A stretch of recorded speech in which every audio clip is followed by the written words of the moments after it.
Hello students, in this video we will be seeing about properties of timber. So in previous video we have seen the basic classification about the timber so that we can able to choose a right type of timber for our particular and desired purpose, right? So regarding the properties, the first one is toughness. Timber should be capable of resisting shock loads. Understand, this timber, for example, you may think timbers are used in furniture making or fixtures making in our building. Fixtures in the sense windows, window frames, window doors, and doors and its door frame itself, right? So those applications may not be able to, may not need to have such a certain list of properties which is mentioned here. Understand? Certain places timbers are extensively used as a construction material itself, which means like your pillar, your roof, your walls, right? So those places, many of these properties may need to be ascertained, right? So in that sense you just try to understand. Don't think like timbers are only meant for furnitures and other minor applications, right? So then toughness, timber should be capable of resisting shock loads. Yes, right. So shock loads may be coming from any dynamic source, which is which may be a vehicle running, a running vehicle, or running water tank, continuously filling and draining of water tanks. Then where people always in a movement. For example, if there is a road, for example, let me tell you an example. Yes, in Coimbatore there is a place, there's a college, a well known college. I don't know how far you know about it. PSG, right? PSG College of Technology. So a very famous engineering college in entire Tamil Nadu itself, right? So if you see that college, they are having multiple campuses in either side of the road. There will be a main road which has two lanes, and either side of the road they will be having their campuses.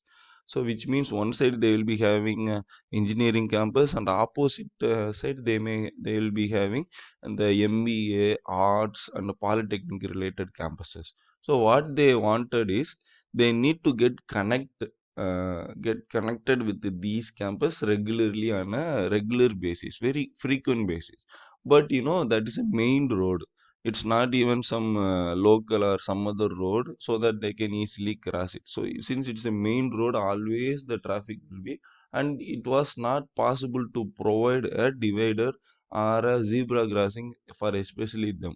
So they tried very much, but still they couldn't able to get that permission from the local government officials. So what they made, they constructed a bridge, walkover bridge from this side campus to that side campus. So that bridge, if you see, it was made with the help of some low cost material. So that material, it's not exactly the timber or kind of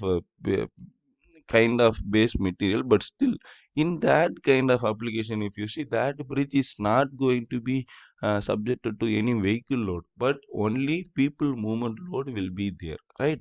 So that people movement load will be in a very short time span, because the span of the bridge is somehow lesser than any regular bridge that you may come across, right? So that condition may be understood as any quick impact load or shock load in that sense, right? So people may run, or they may walk immediately within a short span of time, duration of time. So that kind of load the timber should be able to resist. Then abrasion in the topic of stones itself, we have seen some Los Angeles abrasion machine is there, right? It's a large cylindrical drum, and inside which steel balls will be there, and it has to be rotated. So finally what they are getting the wearing percentage, how much surrounded particles have been weared off from that particular material, that they will identify. So here also, good timber do not deteriorate due to wear. Yes, right. This property should be looked into if timber is to be used for flooring. Yes, where the abrasion matters, When the timber is going to be used as a flooring material, you have to take care of that abrasion parameter. Yes, right, because we used to place the furnitures, we used to drag it, all the elements we place on the floor are tend to drag at certain moment.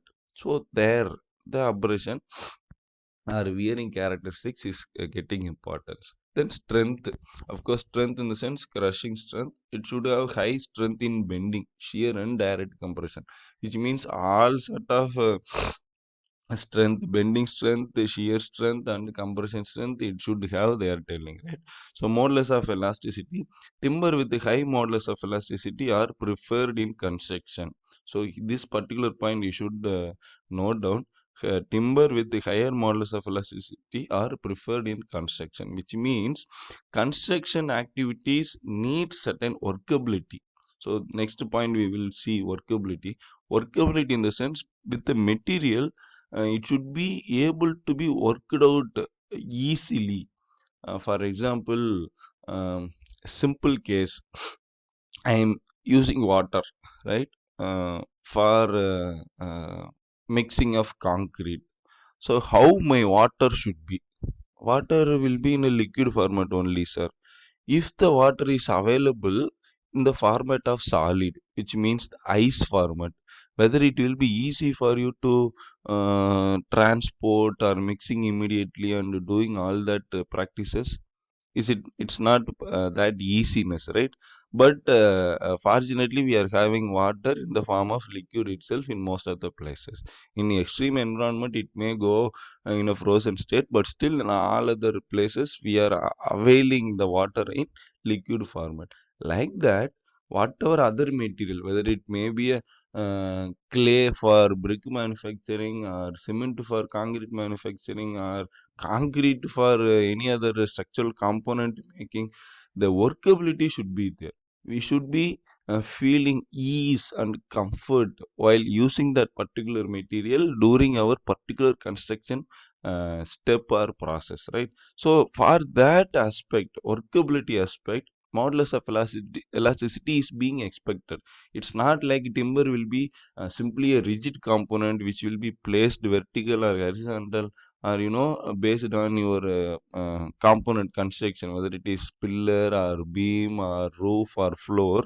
But still the handling of the timber will may expect a certain quality from the timber as a material. So that quality is your modulus of elasticity. If it is elastic in nature, we can easily handle it from here and there for our construction process. That is what is being mentioned here. Then fire resistant, a good timber should have high resistance to fire. Yes, of course, timber, you may think a wooden product, it may catch up with fire easily, but still as a final product it should be provided with enough external coating so that it can withstand fire.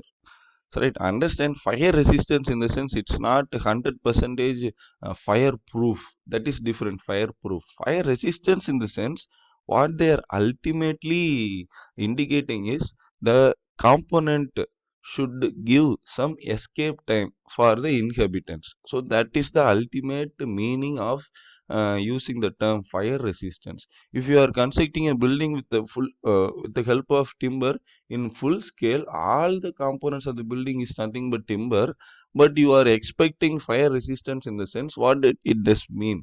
When or accidentally fire catch up with that particular building, you should have, as an inhabitant, the human should have certain minimum amount of time to escape from that building, right? So until that minimum period of time, the component should resist against fire without getting caught it completely, right? So that minimum resistance should be given to whatever material that you just remember. Fire resistance is a common requirement of all building components. So here also in timber also they are expecting the same. So how we can provide that with in the name of external coatings. Then permeability means water can pass through the mass of the timber. Of course, if it has more voids, it will pass on. So that should be avoided. So water permeability should be more, sorry, less. Then workability, as I told already, it should be workable, right, for handling and other things. And what here they are telling is it should not clog while sawing. Sawing means the cutting timber. While they are cutting like that, it should be uniform in structure. That we cannot expect, but still, while cutting, it should cooperate with that cutting process. Then durability, of course, we need to have durable timber components, because there is a big problem of action of fungi and insects attack on the mass of your timber, that everybody would know about that. That's what we are going to see in next two topics, right? And defects also. Good timber is free from defects like dead knots, shakes and cracks. All these things we will see in the last topic, right?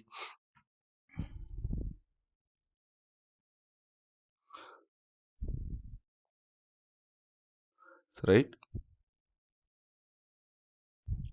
Yes, regarding color, it should be uniform, and order it should be pleasant when cut freshly. So regarding brick, we mentioned color as an important parameter, because if the uniform color indicates proper burning, and uneven or irregular color indicates improper burning happened. In the same way, order also indicates the same quality regarding the timber. If the order is good and pleasant while it's freshly cut, it indicates it's a good quality tree or good quality timber.